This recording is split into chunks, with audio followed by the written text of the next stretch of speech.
and help welcome our honored, distinguished guest, the Reverend Dr. Martin Luther King.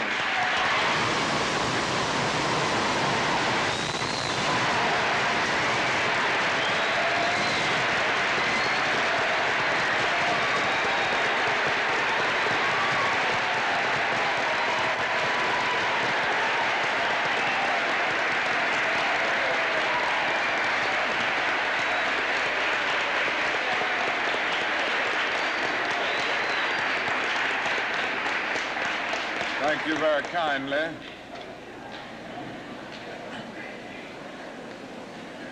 Principal Fornese, Mr. Williams, members of the faculty and members of the student body of Barrett Junior High School, ladies and gentlemen. I need not pause to say how very delighted I am to be here today and to have the opportunity of taking a brief break in a pretty busy schedule in the city of Philadelphia to share with you the students of Barrett Junior High School. And I want to express my personal appreciation to the principal and the administration for inviting me and for giving me the opportunity to see this very fine and enthusiastic group of students here at Barrett. I guess I ought to start out with a commercial, and that is tonight we're going to have a great night in the city of Philadelphia at the Spectrum. Now, I know you've heard of that new impressive structure called the Spectrum. And I know you've heard of Harry Belafonte and Aretha Franklin and Nipsey Russell and Sidney Poitier and all of these other great and outstanding artists. Well, they're going to be here tonight at the Spectrum. And I hope that each of you will go home and tell your parents to be there tonight for this great Freedom Festival.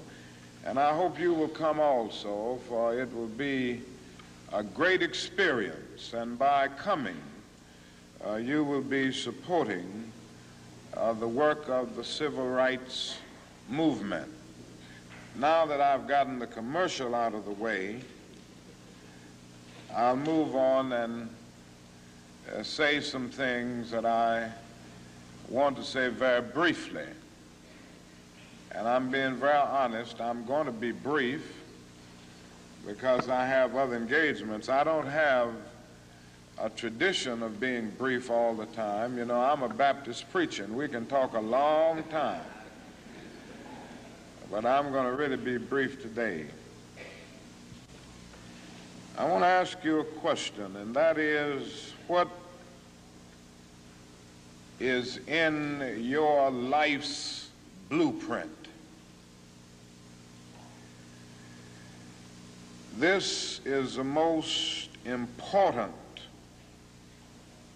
and crucial period of your lives, for what you do now and what you decide now at this age may well determine which way your life shall go. And whenever a building is constructed, you usually have an architect who draws a blueprint. And that blueprint serves as the pattern, as the guide, as the model for those who are to build the building. And a building is not well erected without a good, sound, and solid blueprint. Now, each of you is in the process of building the structure of your lives. And the question is whether you have a proper, a solid, and a sound blueprint. And I want to suggest some of the things that should be in your life's blueprint. Number one in your life's blueprint should be a deep belief in your own dignity, your own worth, and your own somebodyness. Don't allow anybody to make you feel that you are nobody. Always feel that you count. Always feel that you have worth.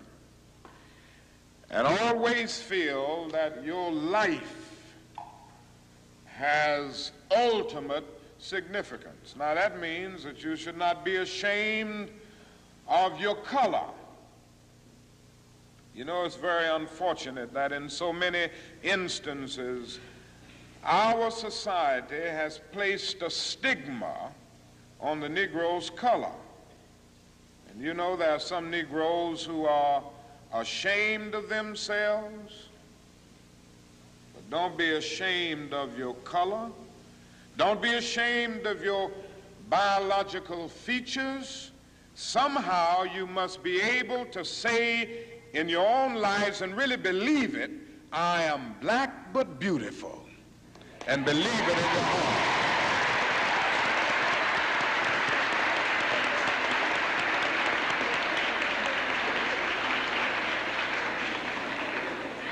And therefore, you need not be lured into purchasing cosmetics advertised to make you lighter.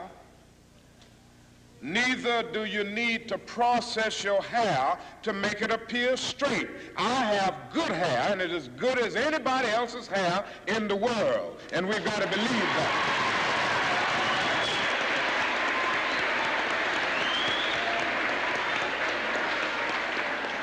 Now, in your life's blueprint, be sure that you have that a principle of somebodyness. Secondly,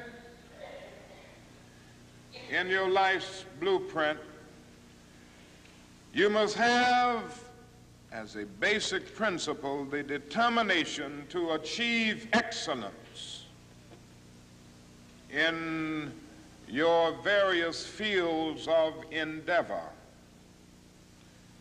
You're going to be deciding as the days and the years unfold what you will do in life, what your life's work will be. And once you discover what it will be, set out to do it and to do it well. And I say to you, my young friends, that doors are opening to each of you. Doors of opportunity are opening to each of you that were not open to your mothers and to your fathers. And the great challenge facing you is to be ready to enter these doors as they open. Ralph Waldo Emerson, the great essayist, said in a lecture back in 1871 that if a man can write a better book or preach a better sermon or make a better mousetrap than his neighbor, even if he builds his house in the woods, the world will make a beaten path to his door. That hadn't always been true, but it will become increasingly true. And so I would urge you to study hard, to burn the midnight oil. I would say to you, don't drop out of school, and I understand all of the sociological reasons why we often drop out of school. But I urge you, in spite of your economic plight, in spite of the situation that you are forced to live so often with intolerable conditions, stay in school. And when you discover what you're going to be in life, set out to do it as if God Almighty called you at this particular moment in history to do it. And just don't set out to do a good Negro job, but do a good job that anybody could do. Don't set out to be just a good Negro doctor, a good Negro lawyer, a good Negro school teacher, a good Negro preacher, a good Negro barber, a beautician, a good Negro skilled laborer. For if you set out to do that, you have already flunked your matriculation exam for entrance into the University of Integration. Set out to do a good job and do that job so well that the living, the dead, or the unborn couldn't do it any better.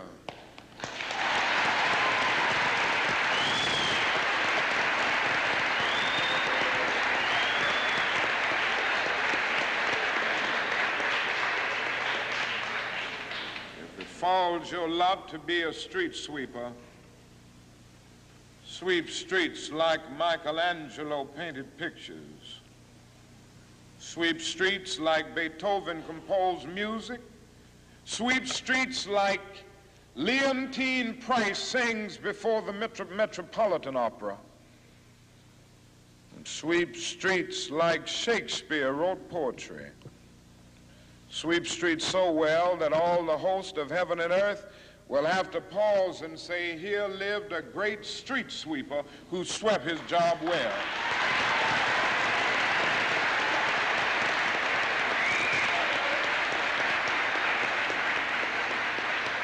If you can't be a pine on the top of the hill, be a scrub in the valley. But be the best little scrub on the side of the rill. Be a bush if you can't be a tree. If you can't be a highway, just be a trail. If you can't be the sun, be a star. For it isn't by size that you win or you fail. Be the best of whatever you are.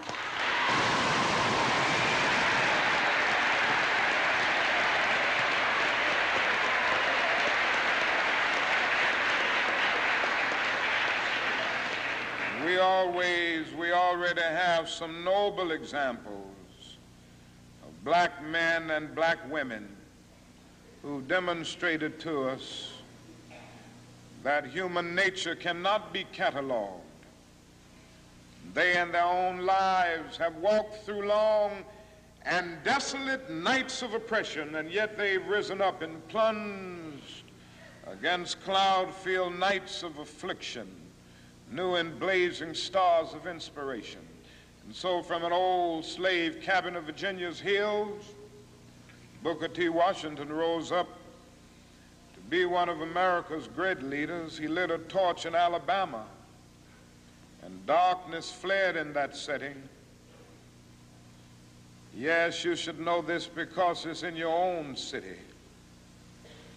From a poverty-stricken area of Philadelphia, Pennsylvania, Marion Anderson rose up to be the world's greatest contralto, so that a Toscanini could say that a voice like this comes only once in a century. And Sibelius of Finland could say, my roof is too low for such a voice, from the red hills of Gordon County, Georgia.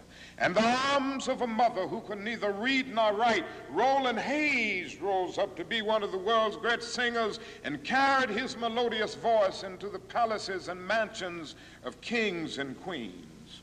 From crippling circumstances, there came a George Washington Carver to carve for himself an imperishable niche in the annals of science. There was a star in the diplomatic sky, and then came Ralph Bunce, the grandson of a slave preacher, and he reached up and grabbed it and allowed it to shine in his life with all of its scintillating beauty. There was a star in the athletic sky. And then came Jackie Robinson in his day and Willie Mays in his day with their powerful bats and their calm spirits. Then came Jesse Owens with his fleet and dashing feet. Then came Joe Louis and Muhammad Ali with their educated fists. All of them came to tell us that we can be somebody, and to justify the conviction of the poet, fleecy locks and black complexion cannot forfeit nature's claim. Skin may differ, but affection dwells in black and white the same. And if I were so tall as to reach the pole, or to grasp the ocean at a span, I must be measured by my soul. The mind is the standard of the man. And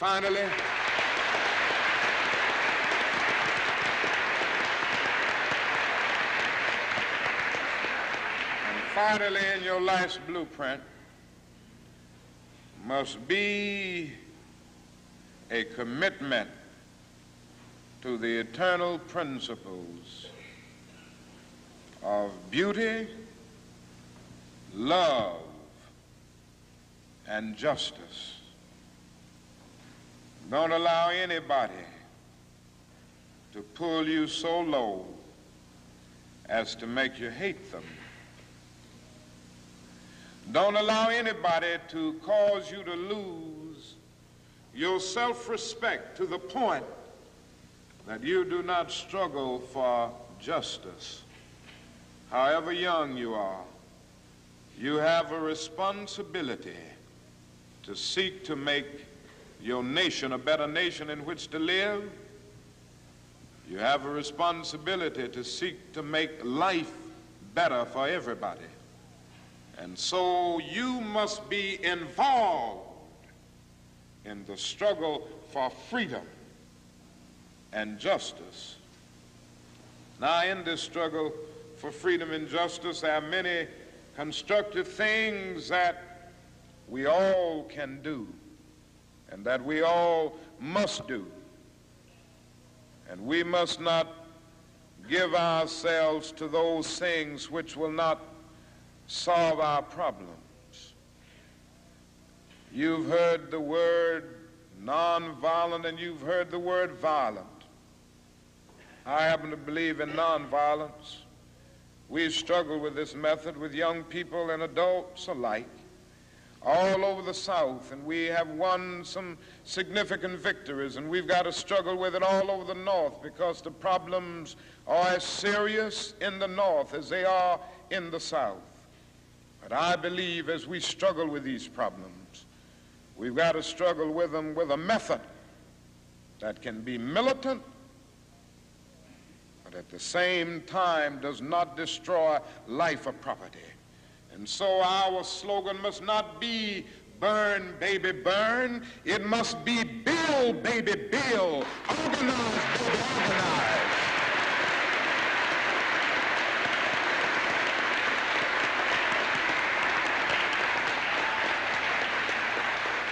Yes, our slogan must be learn, baby, learn, so that we can earn, baby, earn.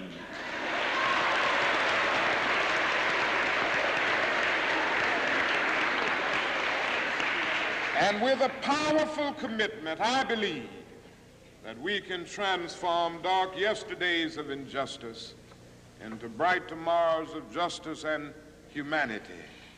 Let us keep going toward the goal of selfhood, toward the realization of the dream of brotherhood, and toward the realization of the dream of understanding goodwill.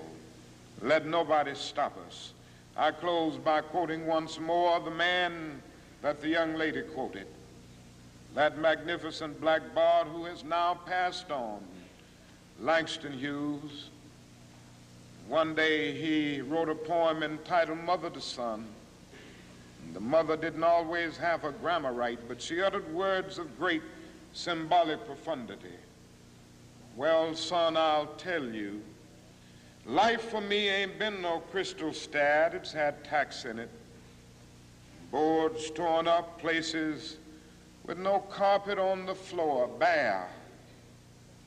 But all the time, I's been a climbing on and reaching landings and turning corners and sometimes going in the dark where there ain't been no light.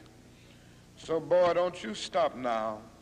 Don't you sit down on the steps 'cause you find this kind of hard. But I's still going, boy. I's still climbing. And life for me ain't been no crystal stair. Well, life for none of us has been a crystal stair. but we must keep moving. We must keep going. If you can't fly, run. If you can't run, walk. If you can't walk, crawl, but by all means, keep moving.